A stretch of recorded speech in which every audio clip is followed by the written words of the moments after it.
Hello, guys. Welcome back to another edition of the Bryan Turner Basketball Podcast. And right now, I'm in a pretty exciting mood. I'm in the mood of and in the spirit of teaching. I think a lot of times people forget that a coach's best quality is making sure that we continue to just teach. And I kind of got this idea to do this one episode based off the conversations that I was having with a lot of parents over the years, and not just one parent in particular, but just parents over the years, and even players over the years.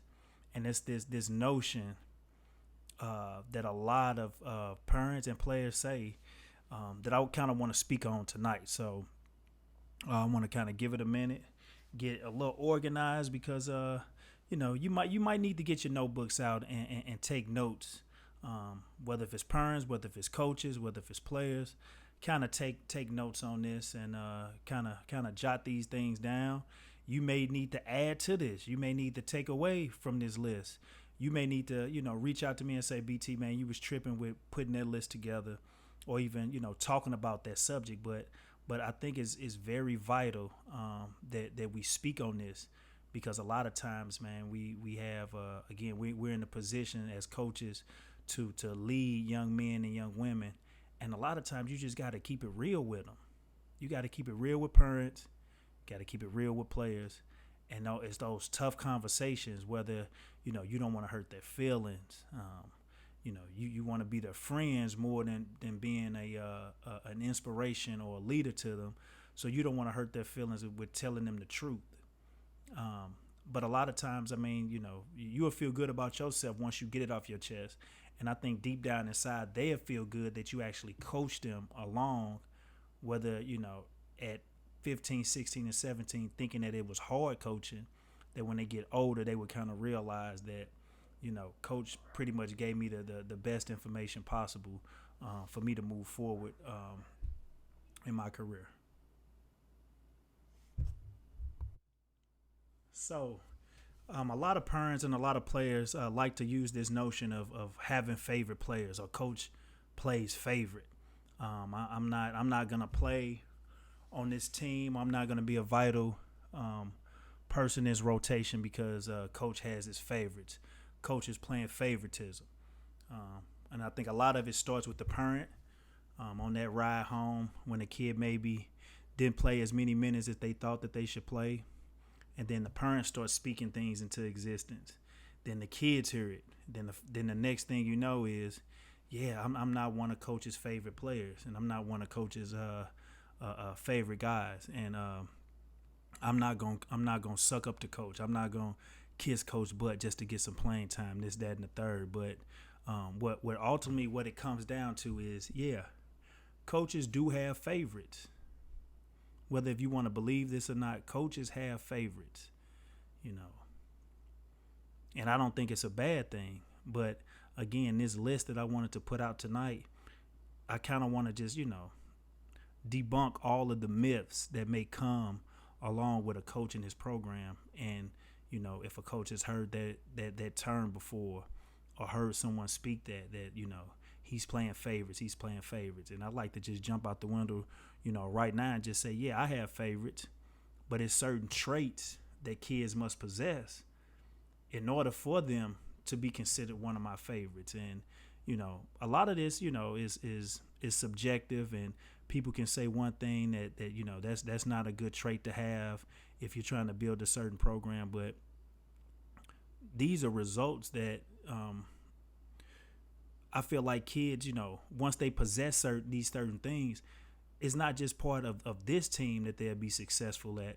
It's moving forward in life once they start possessing these different traits. And I think these traits can carry a person a long way once they start getting it and they start possessing it at an early age. And so, again, just take notes, maybe add to this list, maybe, take away some things, tweak things a little bit.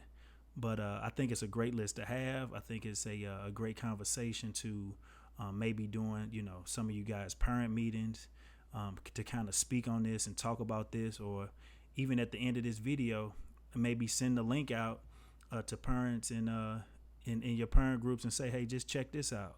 Well, what are your thoughts on this? But I just think deep down inside, we hear many complaints about coaches, having favorites. And again, I just like to say, yeah, I have favorites. But again, it's certain traits that I think a player should have or need to possess in order to be one of my favorites. So, again, what are your thoughts? What do you think? Is this something that shouldn't be talked about? Is this something that, we shouldn't speak on when we hear it in our programs? When we hear our kids talk about it or speak about it? Do you tell little Johnny, hey, you need to try to do whatever it takes to get on coach's favorite list? You need to do the things necessary so you can, get in with that good group.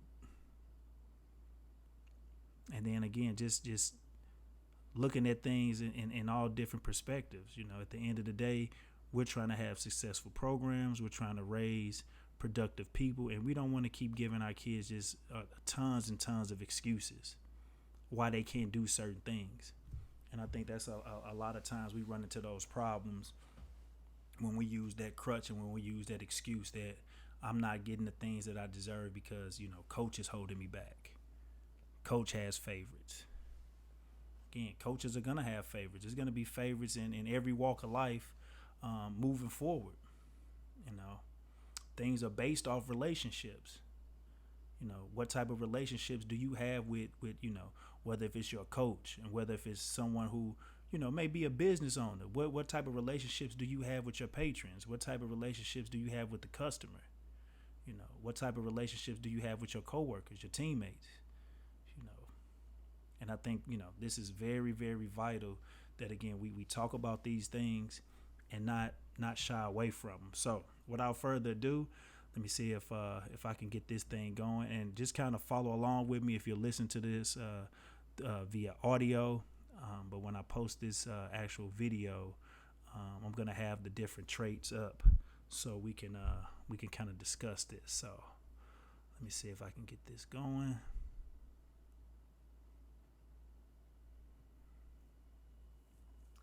All right, 10 traits of a coach's favorite player.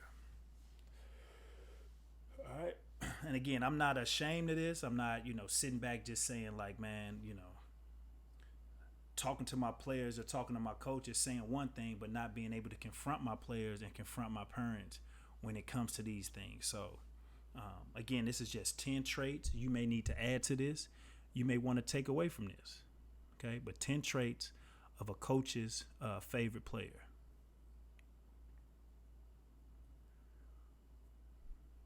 Okay. The first thing that just stands out to me, if you're going to be, whether if it's just my favorite player or any coach's favorite player, man, just be a hard worker. So number one is just be a hard worker. Do you work hard for every single thing that you're trying to get?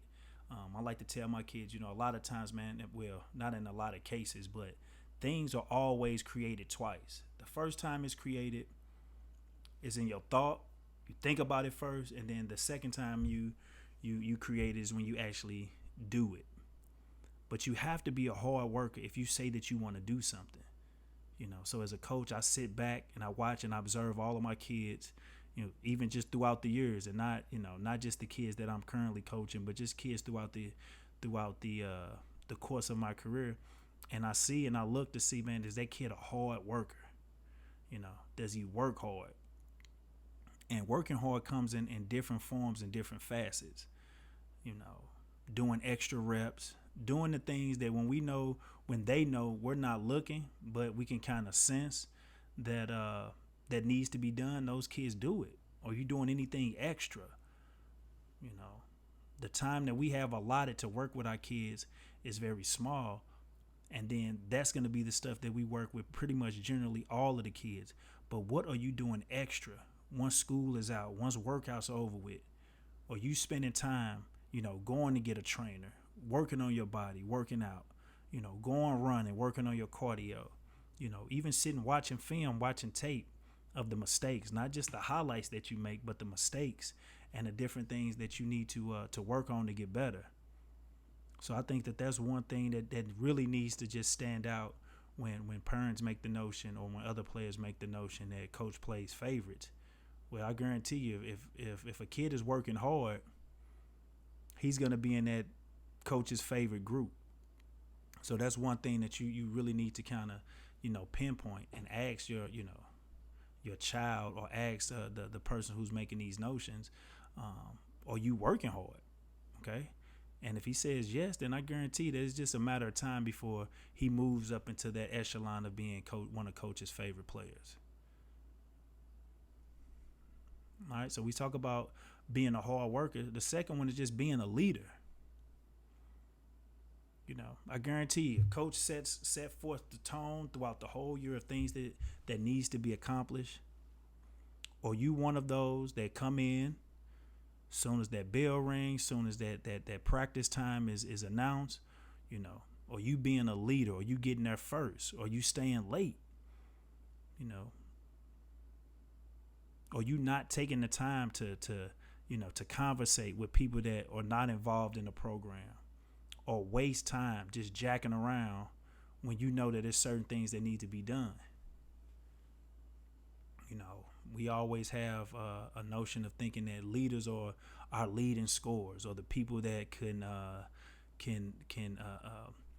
basically be the face of our program. But over my years coaching, some of my best leaders have been just locker room guys who I've inspired to just try to get part of our program, and may not play a lot of minutes in the game, but they hold down that bench, they hold down the locker room, they send that extra text message out.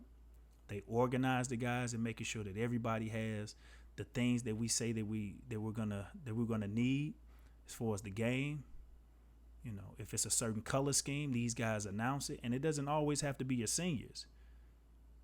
This can be a freshman, this can be a sophomore, this can be a junior. This can be a kid that you may have cut your freshman year, and all of a sudden he's a junior and he possesses these great leadership qualities. But if you want to be one of coach's favorites, just try to be a leader. Lead by example. When we run in sprints, you run in hills, or you doing workout, or you the first one every single time down, leading the pack. Because I guarantee you that type of stuff, man, goes a long way, stands out. It just sticks out.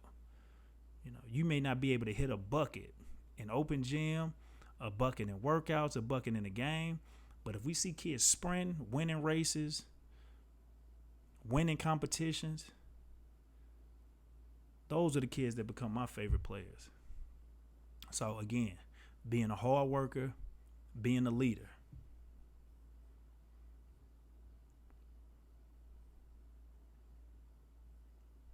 Being a great teammate. That's key. Being a great teammate. What does that look like? Again, being a great teammate is if a kid sacrifices, let's say if a kid takes a charge, or you being a great teammate, being the first person to that guy to get that kid up off the floor because he just sacrificed for the team. Being a great teammate. Pushing each other. Again, you may not be that person that leads the races or the sprints. But let's say you get through your sprint and you see a guy over there struggling. You may do an extra 1 or 2 just so you can run with that guy to encourage him to get across that line. So being a hard worker, being a leader, ultimately gets you to number 3, and being a great teammate. Because I guarantee if you possess being a hard worker, you possess being a leader, leading the pack, winning races, winning different competitions, you're going to become a great teammate. Thinking for the next play, thinking for the next situation. Basketball is a funny sport. Basketball is one of the sports that it's something that's always going on. Always. You miss a shot, you got to run back on defense. You hit a shot, you got to get ready to set your defense. Ball goes out of bounds, you have to get to the next spot. So it's all these different key components that are constantly going on throughout the course of a game. That great teammates, they look past that. They make sure that everybody's engaged, that everybody is clapping it up. And again, these different traits of coach's favorite players, not once did I say you had to be the leading scorer on our team. being the leading rebounder, being the leading average, in the leading categories. You don't have to always do that to be one of Coach's favorite players. That may just be your role.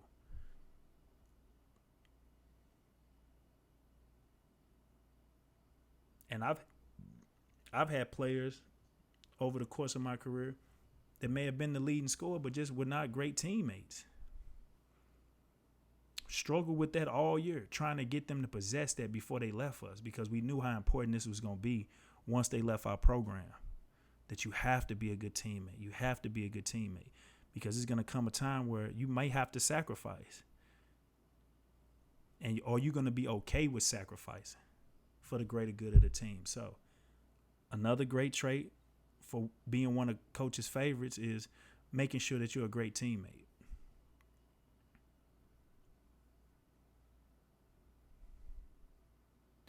Being a competitor. Being a competitor is very, very key, because it gives you that dog mentality. If you competing at everything you're doing, competing at sprints, competing at free throws, competing at reps. If we see someone competing, I'm like, I get the chills. Like, man, that kid want it. And you hear these stories about someone like a Michael Jordan or Kobe Bryant that always was a very high competitive person, not just in the game of basketball, but just in life. Competitive people get things done. Flat out. Competitive people get things done. And it rubs off. Because I guarantee you, if we get two competitive people on a team or next to each other, that's like iron sharpening iron, steel sharpening steel. Because, yeah, you might win this competition, but you got somebody next to you that's trying to win that next competition. And then the other guys are not just going to sit around and just say, man, I'm tired of these two guys winning everything, because they're going to start seeing, man, why are they getting all of the praise from the coaches? I want to get some of that praise. Let me try to win a game or two. So, again, being a great competitor puts you in that category of being one of the coach's favorite players. And I guarantee you that if you start doing this, it's going to make your team a whole lot better when they see that you can compete and compete at a high level. So being a competitor is another one of the traits of a coach's favorite player.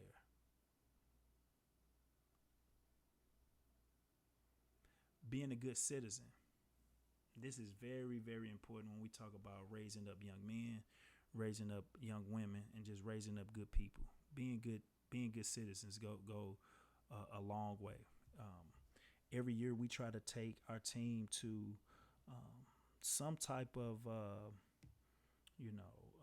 organization that kind of either helps with homelessness, that helps with the elderly, that helps with kids in need. Just to be grateful and thankful for the situations that we're blessed to be put in. And being a good citizen, that's just one part of it,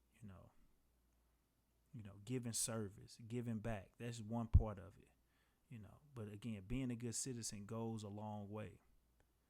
We need more good people out here. We need more people that are consciously thinking about being a good person. And if you got people like that on your team, I mean, that goes a long way, because you never know. Again, you never know who's watching you. I like to tell the notion all the times when, us as coaches, we have our kids around, or you might see a kid, a lot of players have siblings, brothers and sisters. You might be that kid's first interaction with how a basketball player looks, how an athlete looks. You don't want to give that kid a bad impression on an athlete acts this way or an athlete behaves this way. You want to make sure that you're giving those kids that may want to inspire to be a high school athlete, a college athlete, something to look up to. And it's just ultimately just coming down to just being a good citizen.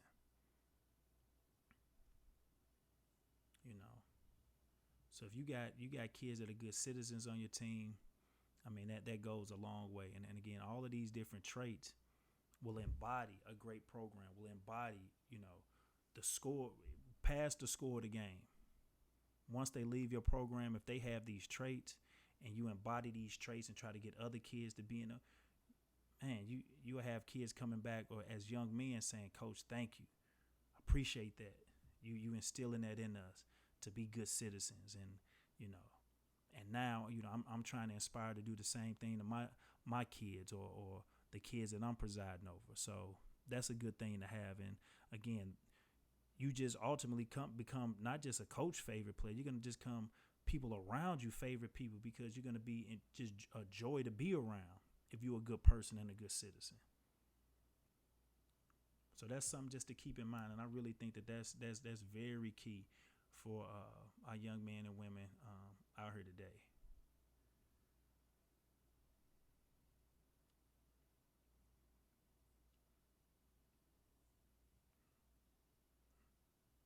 All right, another trait, being a playmaker.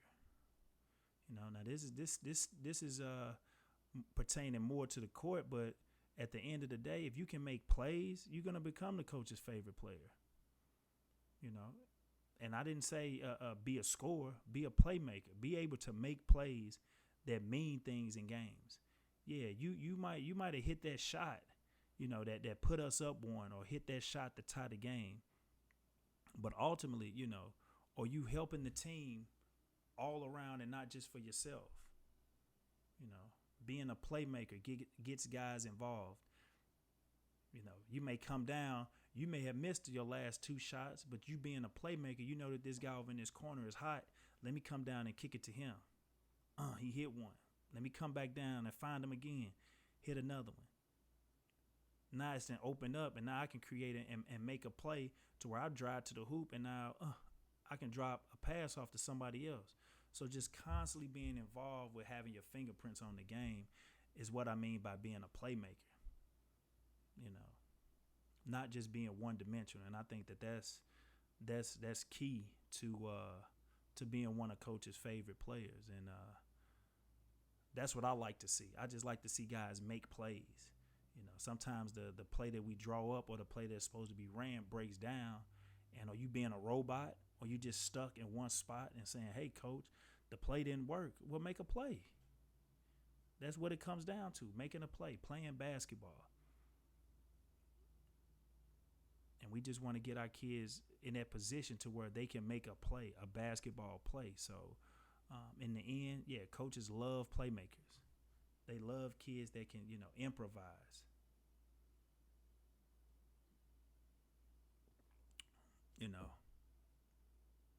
Think on the fly.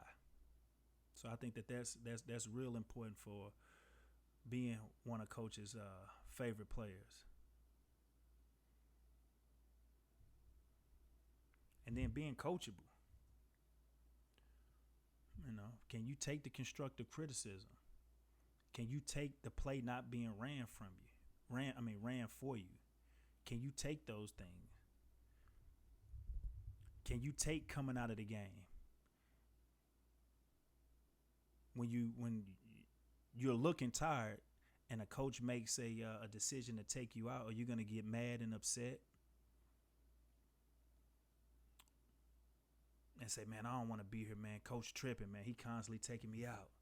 He not letting me get mine off. Are you going to be that person? Because I'm going to tell you right now, coaches don't want to deal with that. They want coachable kids, and that's not just at the grassroots level or the high school level. That's at the college level too. Being coachable goes a long way. If you're not coachable, what can we do with you? What can you do with yourself? So being coachable is that's just self-explanatory. I can speak for anybody that's probably listening right now that coaches don't want to deal with a kid that's not coachable.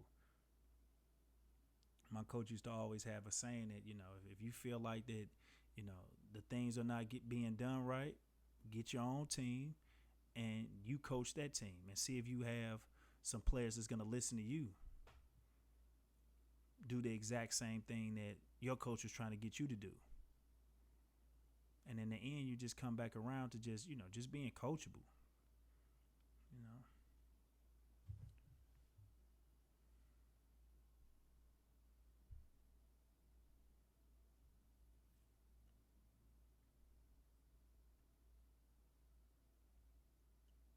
Have some type of pride is the next one. That's a great trait to have. You know, a lot of times I put the 3 P's up on our board and making sure that our kids just have that mindset of, you know, having poise, having pride, and applying pressure. Have pride. You know, have pride with the jersey that you represent that's on the front of your jersey. And then just the fact that if people have came a long way in the line of people wearing those jersey numbers, and then what is your legacy going to be once you leave? What are people going to say about you? So have some sense of pride, because you represent not only yourself, you represent your family and you represent the school once you go out there. So make sure that you have some pride when it comes to playing this game. And if you have pride and you display pride, I guarantee you'll be one of Coach's favorite players. Guarantee. Coaches love that. That means something. And not just that, taking pride in the little things. Or you cleaning up the locker room. Or you cleaning up the gym, throwing things away. Having pride in what you represent. That goes a long way. Because if you start doing that and a coach spots you out as being one of his favorite players, and he understands that those are the things and the characteristics and the traits that you possess, what you think the next person is going to do? They're going to try to do the exact same thing and try to one-up him. Taking care of things, having pride in things. You know, I come from a school right now that, you know, I didn't have the luxury of playing a high school game inside my own high school where I practice in. But I had so much pride when it came to Beaumont High School. So much pride. Still to this day. School's not even open. But I still possess that pride that no matter what, you know, I'm going to fly that flag high in the sky. So I'm trying to get my kids to embody that same pride to no matter what, you know, if I leave her and I'm gone 15, 20 years, when I come back, I'm going to have that same sense of pride that I felt when I was part of this team. So just something just to think about, you know, having pride, and I guarantee you'll be one of Coach's favorite players. Being dependable, you know, that's key. You know, not showing up one day and then missing the next 3 or 4 days. You know, I like to tell kids all the time, you know, I can't invest time into you in this program and being in this rotation when I don't even know if you're going to show up. Something may come up where you say, man, I got in trouble and my mom is not going to let me play in this game. Or I got a bad remark or something bad happened inside the classroom, and my parent is taking my keys away, so I'm not going to be able to come to workhouse this day. You're not dependable. You're letting the team down. You're letting everybody down because you're not dependable. You're not communicating. You know, so being dependable is very key to being one of Coach's favorite players, because he know he can depend on you no matter what. He calls something is going on. It could be just on the drop of a dime. All right, Coach, I'm there. I'm going to get these guys together. We'll be there. Okay. Oh, yeah, he's one of my favorite players. I can call him, and he's going to be there on point no matter what. So being dependable, I put you in that category with being one of Coach's favorite players. And then last but not least, have heart. Have heart in what you do. You say that you want to do this, have some heart. And what I mean by heart, I mean have some love and some passion for something that you say that you want to do. My playing career is over with.